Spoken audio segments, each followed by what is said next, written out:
Hi Fishy Doctors, good afternoon. അപ്പോൾ നമ്മളുടെ NEET 2024 registration process start ആയിട്ടുണ്ട്. അതിനുള്ള ഇൻഫർമേഷൻ ബുള്ളറ്റിനും രജിസ്ട്രേഷനുള്ള ലിങ്കും എല്ലാം നമുക്ക് വന്നു കഴിഞ്ഞു. അപ്പൊ അതിനെ റിലേറ്റ് ചെയ്തിട്ട് മക്കൾക്ക് കുറെ കൺസേൺസ് ഞങ്ങളോട് ഇന്നലെ മുതൽ ചോദിക്കുന്നുണ്ട്. അപ്പൊ അതിനൊക്കെ നിങ്ങൾക്ക് ഒരു ക്ലാരിറ്റി തരാനായിട്ടാണ് ഞാൻ വന്നിരിക്കുന്നത്. അപ്പൊ ഇതാണ് നമ്മളുടെ ആദ്യം തന്നെ നമുക്ക് വന്ന നമ്മുടെ പബ്ലിക് നോട്ടീസ് അല്ലെ. NTA വെബ്സൈറ്റിൽ നമുക്ക് നോക്കിയിട്ടുണ്ടെങ്കിൽ നമ്മളുടെ നീറ്റ് എക്സാമിന്റെ ലിങ്കും അതായത് രജിസ്ട്രേഷൻ ആയിട്ടുള്ള ലിങ്കും ഇൻഫർമേഷൻ ബുള്ളറ്റിനും ഒക്കെ ലഭ്യമാണ്. അപ്പോൾ അതിന് സെപ്പറേറ്റ് ആയിട്ട് ലിങ്ക് ഒക്കെ അവൈലബിൾ ആണ്. അപ്പൊ ഇതാണ് നമ്മുടെ പബ്ലിക് നോട്ടീസ്. ഇവിടെ ആദ്യം തന്നെ പറഞ്ഞിരിക്കുന്ന കാര്യം നമ്മളുടെ കുറെ മക്കൾക്കുള്ള ഒരു കൺഫ്യൂഷൻ ആയിരുന്നു. BAMS, BUMS, BSMS നമ്മുടെ ആയുഷ് കോഴ്സസിന്റെ കാര്യം. അതിന് ഈ നീറ്റ് എക്സാം തന്നെയാണോ നിങ്ങളെ എലിജിബിൾ ആക്കുക എന്നുള്ളത്. അപ്പൊ ഇവിടെ ഇൻഫർമേഷൻ ബുള്ളറ്റിൽ പറഞ്ഞിട്ടുണ്ട്. അതായത് അതിന് സെപ്പറേറ്റ് ആയിട്ട് ഒരു എക്സാം വേണം എന്നുള്ള ഒരു തീരുമാനം വന്നിരുന്നു.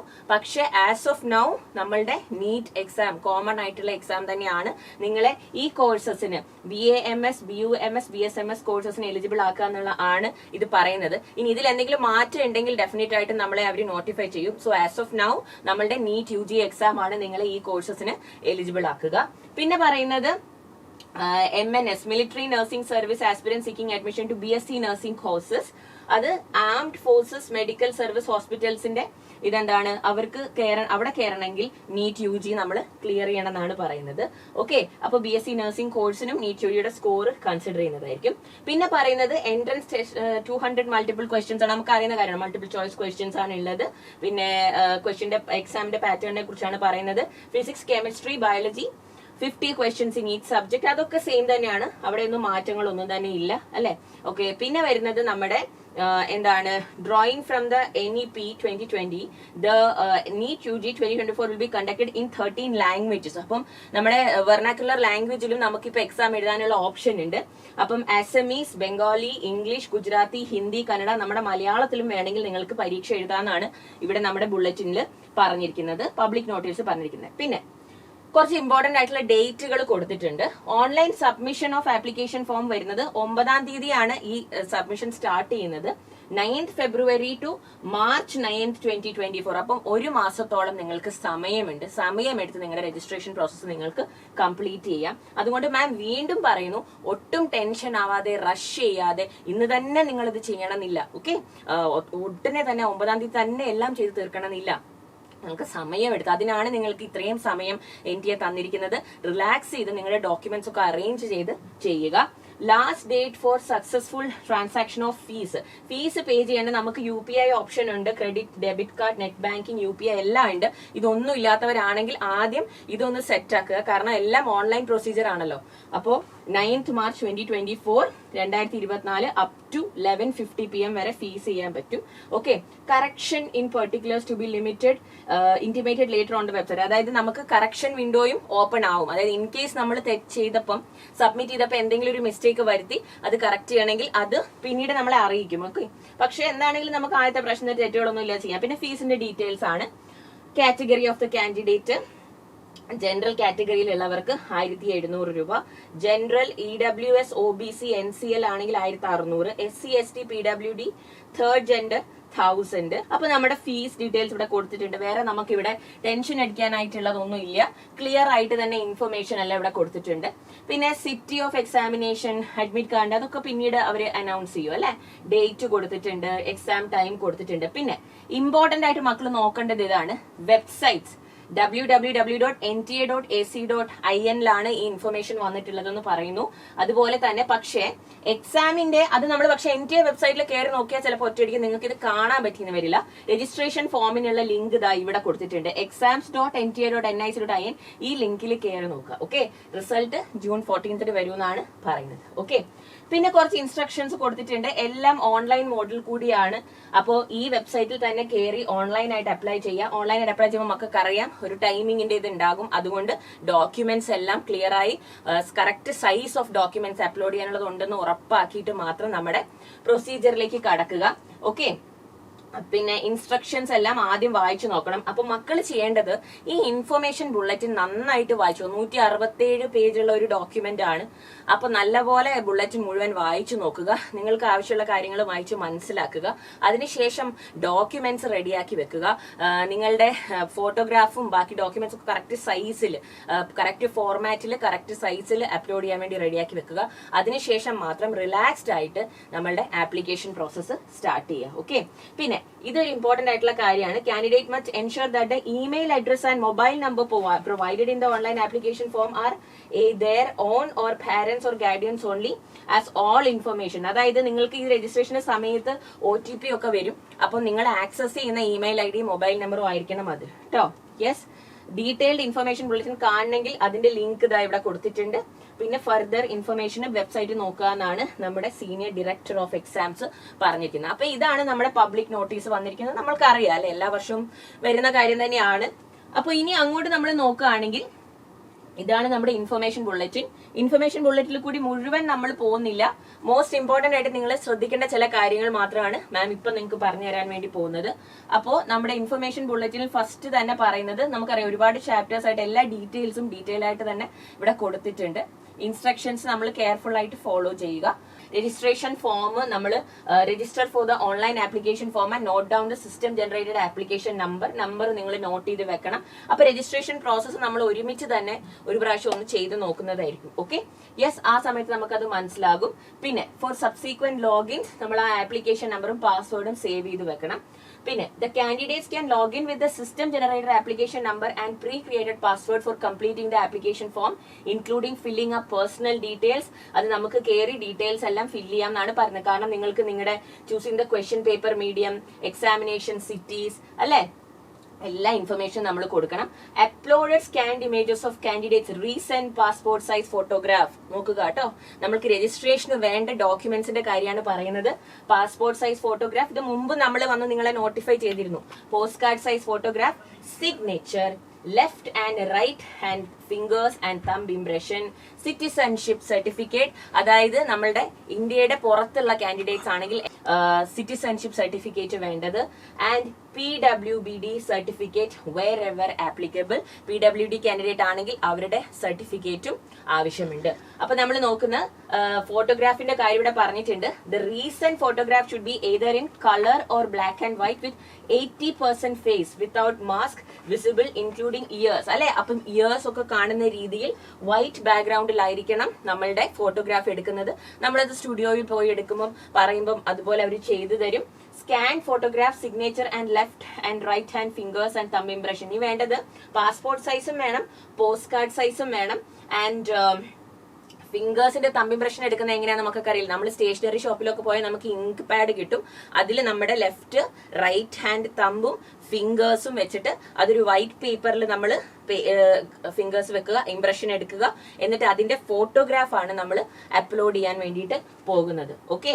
And JPG ഫോർമാറ്റിലായിരിക്കണം. അപ്പൊ ഈ ഫോട്ടോ എടുത്തിട്ട് നമുക്കത് JPG ഫോർമാറ്റിലേക്ക് കൺവേർട്ട് ചെയ്തിട്ട് വേണം അപ്ലോഡ് ചെയ്യാനായിട്ട്. The size of the scan passport size ഫോട്ടോഗ്രാഫിന്റെ സൈസ് പറഞ്ഞിട്ടുണ്ട്. 10 KB to 200 KB ആയിരിക്കണം size.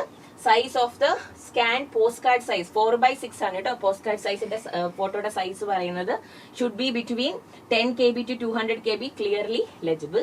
The size of the scan signature should be between, size നോക്കണം, അല്ലെങ്കിൽ നിങ്ങൾക്ക് ഡോക്യുമെന്റ് അപ്ലോഡ് ചെയ്യാൻ പറ്റില്ല. ഇതിൽ കൂടുതൽ സൈസോ ഇതിൽ കുറവ് സൈസോ ആണെങ്കിൽ പോർട്ടലിൽ നിങ്ങളുടെ ഡോക്യുമെന്റ് ആക്സെപ്റ്റഡ് ആവില്ല. അപ്പൊ കറക്റ്റ് ഈ ഒരു സൈസ് റേഞ്ചിൽ തന്നെയാണോ നിങ്ങളുടെ ഡോക്യുമെന്റ് എന്നുള്ളത് ഡോക്യുമെന്റ് എടുത്തു കഴിഞ്ഞിട്ട് ആ സൈസ് പ്രോപ്പർട്ടീസിൽ പോയി അതിന്റെ സൈസ് ഒന്ന് നോക്കുക. ഓക്കെ.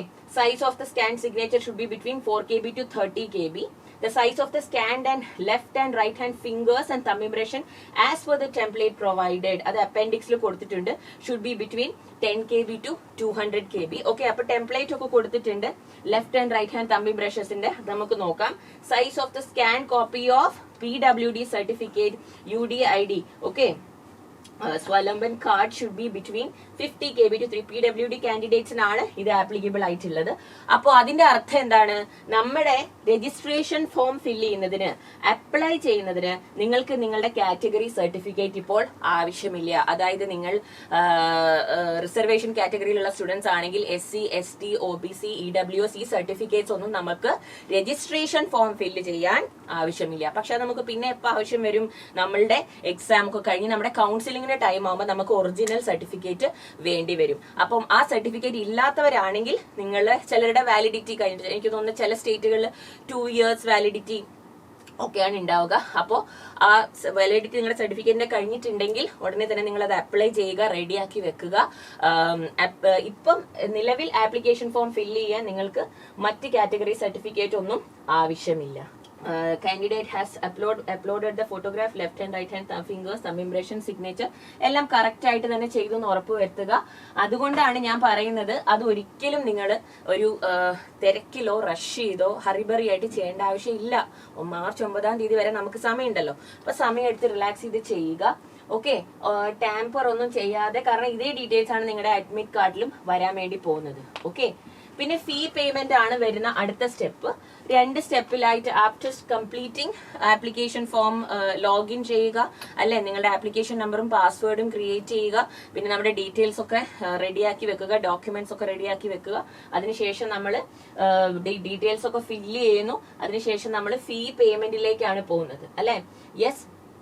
പിന്നെ ചിലർക്കൊരു സംശയം ഉണ്ടാകും, ഓൾ ഇന്ത്യ കോട്ടയിൽ വരുമ്പം ഞാൻ ഓപ്പൺ കാറ്റഗറി ആണ്, പക്ഷെ സ്റ്റേറ്റ് കോട്ടയിൽ ഞാൻ റിസർവേഷൻ കാറ്റഗറി ആയിട്ടുണ്ട്. അങ്ങനെയുള്ള മക്കൾ കുറെ ഒരു ഡൗട്ട് ചോദിച്ചിരുന്നു. അങ്ങനെയുള്ളവർ ചെയ്യേണ്ടത്, നിങ്ങളത് കൗൺസിലിംഗിന്റെ സമയത്താണല്ലോ നമുക്കിത് ആവശ്യം വരിക. അപ്പം നിങ്ങൾ സ്റ്റേറ്റ് കോട്ടയിലാണ് അപ്ലൈ ചെയ്യുന്നതെങ്കിൽ അപ്പം നിങ്ങളുടെ ആ കാറ്റഗറി സർട്ടിഫിക്കറ്റ് പ്രൊഡ്യൂസ് ചെയ്താൽ മതി. ഓൾ ഇന്ത്യ കോട്ടയിൽ നിങ്ങൾക്ക് അതിന്റെ ആവശ്യം വരില്ല. നിങ്ങൾ ഓപ്പൺ കാറ്റഗറിയിൽ തന്നെയായിരിക്കുമല്ലോ അപ്ലൈ ചെയ്യുന്നത് കൗൺസിലിംഗിന്. ഇവിടെ രജിസ്ട്രേഷൻ ചെയ്യുന്ന സമയത്ത് മാം എല്ലാം നിങ്ങൾക്ക് ഡീറ്റെയിൽ ആയിട്ട് പറഞ്ഞു തരുന്നതായിരിക്കും. All candidates must ensure that they have provided the correct email address and mobile number. When candidates register, they have to enter the OTP received on their registered mobile number, and before submitting the fees, they have to enter OTP received on their registered email address. കണ്ടോ? അതായത് mobile നമ്പറും email അഡ്രസ്സും register ചെയ്ത് കൊടുക്കണല്ലോ. അപ്പൊ അതിലേക്ക് രണ്ടിലേക്കും separate OTP ആയിരിക്കും വരിക. അതായത് ഫീസ് പേ ചെയ്യുന്ന സമയത്ത് നിങ്ങളുടെ ഇമെയിൽ ഐഡിയിൽ വന്ന OTP ആണ് നിങ്ങൾ അവിടെ കൊടുക്കേണ്ടത്. എന്നാൽ മാത്രമേ സബ്മിഷൻ കംപ്ലീറ്റ് ആവുള്ളൂ. അപ്പൊ അതൊന്ന് നോട്ട് ചെയ്തിട്ട് മക്കള് ചെയ്യാട്ടോ. ഓക്കെ, പിന്നെ copy of the confirmation page scan, fees page കഴിയുമ്പോൾ നമുക്ക് കിട്ടുന്ന പേജാണ് confirmation page. Scanned OMR and score card of NEET UG 2024 will be send to the registered email address of the candidate. Okay, അത് ഞങ്ങൾ exam കഴിയുമ്പോൾ നിങ്ങളുടെ scanned OMRഉം score കാർഡും ഒക്കെ നിങ്ങളുടെ ആ ഇമെയിൽ ഐഡിയിലേക്ക് തന്നെയായിരിക്കും വരിക. അപ്പൊ നിങ്ങൾക്ക് പാസ്വേഡ് ഒക്കെ അറിയുന്ന ആക്റ്റീവ് ആയിട്ടുള്ള ഇമെയിൽ ഐഡി തന്നെ കൊടുക്കുക കേട്ടോ. യെസ്, ഈ ചില ഡീറ്റെയിൽസ്, നിങ്ങളുടെ കാറ്റഗറി, നിങ്ങളുടെ പേര്, കോൺടാക്ട് ഡീറ്റെയിൽസ്, അഡ്രസ് ഡീറ്റെയിൽസിലൊന്നും തെറ്റുവരുത്താതെ ചെയ്യുക എന്നാണ് അവർ പറയുന്നത്. അപ്പൊ നമ്മുടെ കാറ്റഗറി ഏതാണെന്ന് നമ്മൾ രജിസ്റ്റർ ചെയ്യുമ്പോൾ മെൻഷൻ ചെയ്യണം. പക്ഷെ സർട്ടിഫിക്കറ്റ് നമ്മൾ ഇപ്പം അപ്ലോഡ് ചെയ്യേണ്ട ആവശ്യം ഇല്ല. ഓക്കെ, അപ്പൊ ഇതൊക്കെയാണ് നമ്മളുടെ ഡീറ്റെയിൽസ്. പിന്നെ നമ്മൾ രജിസ്ട്രേഷൻ ഒരുമിച്ച് ചെയ്യൂലോ. പിന്നെ നമ്മുടെ ഡോക്യുമെന്റിൽ ഡീറ്റെയിൽ ആയിട്ട് കൊടുത്തിരിക്കുന്നത് സ്കീം ഓഫ് എക്സാമിനേഷൻ കൊടുത്തിട്ടുണ്ട്. Okay, page number 17 മാറ്റങ്ങളൊന്നുമില്ല. നമ്മളുടെ കഴിഞ്ഞ വർഷങ്ങളിലെ തന്നെ അതേ സ്കീം തന്നെയാണ്. ഓക്കെ, സിലബസ് ഓഫ് ദ ടെസ്റ്റും അവർ കൊടുത്തിട്ടുണ്ട്. നമ്മുടെ NMC വെബ്സൈറ്റിലുള്ള അതേ സിലബസ് തന്നെയാണ്. കൂടാത്തതിന് ഇതിന്റെ കൂടെയും ആ സിലബസ് അറ്റാച്ച് ചെയ്തിട്ടുണ്ട്. സ്കാൻഡ് കോപ്പി സെയിം സിലബസ് തന്നെയാണ് അറ്റാച്ച് ചെയ്തിരിക്കുന്നത്. അപ്പൊ അതിൽ ടെൻഷൻ ഒന്നുമില്ല, മാറ്റമൊന്നുമില്ല. അതുപോലെ തന്നെ കറക്റ്റ് ആൻസർ നമുക്ക് 4 മാർക്ക് തരും. ഇനി ഇൻകറക്റ്റ് ഓപ്ഷൻ നമുക്ക് -1 മാർക്ക് തരും. അൺആൻസർഡ് 0 ആയിരിക്കും, അല്ലെ? യെസ്. പിന്നെ സെക്ഷൻ A, സെക്ഷൻ ബിയിൽ നമ്മൾ അറ്റംപ്റ്റ് ചെയ്യുന്ന കാര്യങ്ങൾ പറയുന്നുണ്ട്. 15 ക്വസ്റ്റ്യനിൽ 10 ക്വസ്റ്റ്യൻ ആണ് നമ്മൾ സെക്ഷൻ ബിയിൽ അറ്റൻഡ് ചെയ്യുന്നത്, അല്ലെ? അതൊക്കെ ഇവിടെ പറയുന്നുണ്ട്. Mode of examination pen and paper test ആയിരിക്കും എന്ന് പറയുന്നു, അല്ലെ? അപ്പൊ അതൊക്കെ കഴിഞ്ഞ വർഷങ്ങളെ പോലെ തന്നെയാണ്, മാറ്റങ്ങളൊന്നുമില്ല. സിറ്റീസും നമ്മളെ ഡീറ്റെയിൽ ആയിട്ട് അറിയിക്കും അവര്. ഓക്കെ, പിന്നെ എലിജിബിലിറ്റി ക്രൈറ്റീരിയ നമുക്കൊക്കെ അറിയാലോ, നമ്മുടെ ഏജിന്റെ കാര്യം. ഇത് മുമ്പും ഞാൻ വന്ന് പറഞ്ഞു തന്നിരുന്നു. For candidates of general category, general EWSഉം born on or before 31/12/2007, correct? Yes. അപ്പൊ 17 years ഓഫ് ഏജ്, അല്ലെ? For candidates of SC, ST, OBC, PWD category എല്ലാവർക്കും ഇത് തന്നെയാണ് നമ്മളുടെ ബോൺ ഓൺ ഓർ ബിഫോർ 31/12/2007. അതായത് 17 വയസ്സായിരിക്കണം. അപ്പർ ഏജ് ലിമിറ്റോ ആസ് പെർ ലെറ്റർ നമ്പർ, അതായത് ഇവിടെ നമുക്ക് എന്താണ് there is no upper age limit for NEET, അത് നമുക്ക് അറിയുന്ന കാര്യമാണ്. അപ്പൊ അതിന്റെ കാര്യത്തിലും വ്യത്യാസമൊന്നുമില്ല. ഓക്കെ, പിന്നെ എന്താണ് NRI കാൻഡിഡേറ്റ്സിന്റെ കാര്യം ഞാൻ പറഞ്ഞല്ലോ, നിങ്ങൾക്ക് സിറ്റിസൺഷിപ്പ് സർട്ടിഫിക്കറ്റ് വേണം നിങ്ങൾ അപ്ലോഡ് ചെയ്യുമ്പോൾ. ഓക്കെ, അപ്പം ഇങ്ങനെയൊക്കെ നമ്മളുടെ ബുള്ളറ്റിനിൽ കുറെ ഡീറ്റെയിൽസ് ഉണ്ട്. നിങ്ങൾ ഡീറ്റെയിൽ ആയിട്ട് മക്കള് ഈ ബുള്ളറ്റിൻ ഒന്ന് വായിച്ചു നോക്കുക. ഓക്കെ, പിന്നെ BAMSന്റെ കാര്യമാണ്, ആയുഷ് കോഴ്സസിന്റെ കാര്യമാണ് ഇവിടെ ഒന്നും കൂടി പറയുന്നുണ്ട്. Counselling authority for AIQ with respect to BAMS, BUMS and BSMS courses under NCISM. അതായത് കൗൺസിലിംഗിന് ഇപ്പം എക്സാം ഇപ്പം നീറ്റ് UG തന്നെയാണ് നിങ്ങളെ ഈ കോഴ്സസിനും എലിജിബിൾ ആക്കുന്നതെന്ന് പറഞ്ഞു കഴിഞ്ഞു. സോ കൗൺസിലിംഗ് പക്ഷേ ഈ കോഴ്സസിന് BAMS, BHMS, BSMSന് സെപ്പറേറ്റ് ആയിരിക്കും എന്നാണ് പറയുന്നത്. ഓക്കെ, അപ്പം അവരുടെ പ്രോസസ്സും ഡിഫറെന്റ് ആയിരിക്കും എന്നാണ് പറയുന്നത്. ഓക്കെ, അപ്പോ ഇതൊക്കെയാണ് നമ്മളുടെ ഡീറ്റെയിൽസ്. പിന്നെ നല്ലപോലെ ബുള്ളറ്റിൻ മുഴുവനായിട്ട് വായിച്ചു നോക്കി എല്ലാം മനസ്സിലാക്കിയ ശേഷം മക്കൾക്ക് ആവശ്യമുള്ള കാര്യങ്ങളൊക്കെ ഇൻഫർമേഷൻ ഒക്കെ കിട്ടിയ ശേഷം നിങ്ങൾക്ക് എന്തെങ്കിലും ഡൗട്ടും കൺസേൺസും ഉണ്ടെങ്കിൽ ഞങ്ങളോട് ചോദിക്കുക. നിങ്ങളുടെ എല്ലാ ഡൗട്ട്സിനും ഞങ്ങൾ ആൻസർ തരുന്നതായിരിക്കും. ഓക്കെ, അപ്പൊ നമ്മൾക്ക് ഇനി ആപ്ലിക്കേഷൻ ഫോം ഫില്ല് ചെയ്യാൻ റെഡിയാക്കി വെക്കേണ്ട കാര്യങ്ങളെ കുറിച്ച് ഇവിടെ പറയുന്നുണ്ട്. 7.2 readiness for filling the application form. Okay, so ആദ്യം നമ്മൾ ഇതാ exams.nta.ac.in/need എന്നുള്ള വെബ്സൈറ്റിലേക്ക് കയറുക. ഓക്കെ, എല്ലാ ഇൻഫർമേഷൻസും അവിടെ വൃത്തിയായിട്ട് തന്നെ കറക്റ്റ് ആയിട്ട് ഫില്ല് ചെയ്യുക. Name of the father, mother, candidates name, class 12 admit card with photograph, election card or passport number. ഇതൊക്കെയാണ് എന്ത് നമ്മൾക്ക് കൊടുക്കാവുന്ന നമ്മളുടെ ഡോക്യുമെന്റ്സ്. എല്ലാത്തിന്റെ സ്പെല്ലിങ്സ് കറക്റ്റ് ആയിട്ട് നോക്കുക. ബാങ്ക് അക്കൗണ്ട് നമ്പറിന്റെ ഇത് കൊടുക്കാം. Other valid government identity card ഏതെങ്കിലും ഉണ്ടെങ്കിൽ കൊടുക്കാം. Date of birth, address, mobile number, email ID may be kept ready. Candidates are advised to check the replica of application form. ഇവിടെ കൊടുത്തിട്ടുണ്ട്. അപ്പോ അത് നിങ്ങൾക്ക് നോക്കാൻ അപ്പൻഡിക്സിൽ ഉണ്ട് കേട്ടോ. അപ്പൊ നിങ്ങൾക്ക് ഒരു ഐഡിയ കിട്ടും. പിന്നെ Indian nationals of all states നിങ്ങൾക്ക് വേണ്ടത് എന്തൊക്കെയാണ്? Class 12 admit card, election card, ration card, bank account, passbook with ഇതിൽ ഏതെങ്കിലും ഒരു ID നിങ്ങൾ റെഡിയാക്കി വെച്ചാൽ മതി. With photograph, passport number or number of any other photo identity card issued by the government. Okay, ഇത് റെഡിയാക്കി വെക്കുക. NRIs പാസ്പോർട്ട് നമ്പർ വേണം. Foreign nationals or OCI passport number or citizenship certificate number വേണം. അപ്പോൾ സിറ്റിസൺഷിപ്പ് സർട്ടിഫിക്കറ്റ് വേണ്ടത് ശരിക്കും ഇന്ത്യയുടെ പുറത്തുനിന്ന് നീറ്റ് എഴുതാൻ വേണ്ടി നോക്കുന്ന കാൻഡിഡേറ്റ്സിനാണ്. പിന്നെ സൈസിന്റെ കാര്യം ഇമ്പോർട്ടന്റ് ആണ് മക്കൾ. ഇതാണ് നമ്മളിപ്പോൾ അർജന്റ് ആയിട്ട് ചെയ്യുന്നത്. രജിസ്ട്രേഷൻ ഒക്കെ നമുക്ക് സാവധാനം ചെയ്യാം, പക്ഷെ ഡോക്യുമെന്റ്സ് കറക്റ്റ് സൈസിലൊക്കെ റെഡിയാക്കി വെക്കുക. Candidates have to scan images of the following in JPG PDF format only for uploading the same as part of the submission of his or her online application form. Latest passport size photograph JPG 10 KB to 200 KB. Post card size photograph 4:6 10 KB to 200 KB. Signature JPG 4 KB to 30 KB. Okay, പിന്നെ left and right hand fingers and thumb impression 10 KB to 200 KB. PWD certificate in PDF format ആണ് PWD കാൻഡിഡേറ്റ്സിന് 50 KB to 300 KB. Citizenship certificate, embassy certificate or any documentary proof of citizenship in PDF format, അത് outside India കാൻഡിഡേറ്റ്സിന് 50 KB to 300 KB. ഇത്രയും documents റെഡിയാക്കി വെച്ചതിന് ശേഷം എന്റെ മക്കൾ അപ്ലൈ ചെയ്യുക. ബാക്കിയൊക്കെ നമുക്ക് പിന്നീട് ആവശ്യമുള്ളൂ. ഓക്കെ, അതായത് കാറ്റഗറി സർട്ടിഫിക്കറ്റ് ഒന്നും ഇപ്പൊ റെഡിയാക്കി വെക്കണ്ട. അപ്പൊ എത്രയും പെട്ടെന്ന് ബുള്ളറ്റ് നല്ലപോലെ വായിച്ച് മനസ്സിലാക്കുക. സംശയങ്ങൾ എന്തെങ്കിലും ഉണ്ടെങ്കിൽ ഈ വീഡിയോയുടെ താഴെ ഉള്ള കമന്റ് ബോക്സിൽ കമന്റ് ചെയ്യുക. അപ്പൊ നിങ്ങൾക്കുള്ള സൊല്യൂഷൻസുമായിട്ട് ഞങ്ങൾ വരുന്നതായിരിക്കും. അപ്പോൾ ഓൾ ദ വെരി ബെസ്റ്റ്.